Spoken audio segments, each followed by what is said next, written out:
ওয়েলসের রাজধানী কার্ডিফে বার্মিংহাম বাংলাদেশ সহকারী হাইকমিশনের উদ্যোগে সফলভাবে সম্পন্ন হয়েছে দিনব্যাপী বিশেষ কনসুলার সেবা। 12 এপ্রিল কার্ডিফ বাংলাদেশ সেন্টারে আয়োজিত সার্ভিসে বিভিন্ন গুরুত্বপূর্ণ সেবা গ্রহণ করেন কয়েকশো প্রবাসী বাংলাদেশি। বিস্তারিত মোস্তফা সালে লিটনের রিপোর্টে।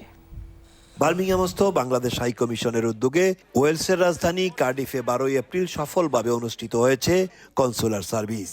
কার্ডিফ বাংলাদেশ সেন্টারে সকাল 11টা থেকে বিকাল 5টা পর্যন্ত টানা এই সেবা গ্রহণ করেন কার্ডিফ ও পার্শ্ববর্তী এলাকার বাংলাদেশি কমিউনিটির অসংখ্য মানুষ।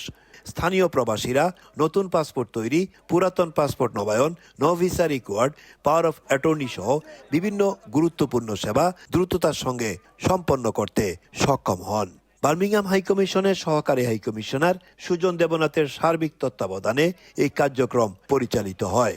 এতে হাইকমিশনের প্রথম সচিব হামিদা খাতুন, দ্বিতীয় সচিব রাহাত বিন খালিদ সহ প্রশাসনিক ও আইটি বিভাগের কর্মকর্তারা অত্যন্ত দক্ষতার সাথে সেবা প্রদান করেন।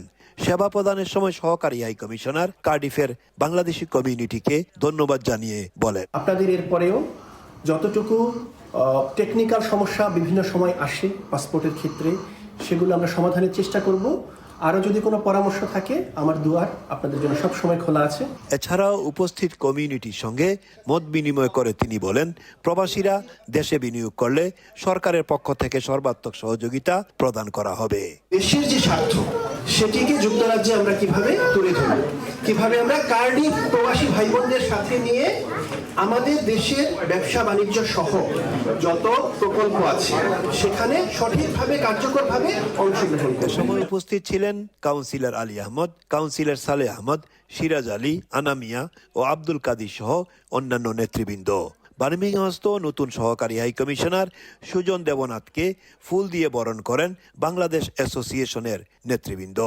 সেবা নিতে আসা প্রবাসীরা বাংলাদেশ হাইকমিশনের সার্ভিসে সন্তোষ প্রকাশ করেন এবং ভবিষ্যতেও এই সার্ভিসের কার্যক্রম ও ধারাবাহিকতা অব্যাহত রাখার আহ্বান জানান। মোস্তফা সালে লিটন, চ্যানেল এস নিউজ।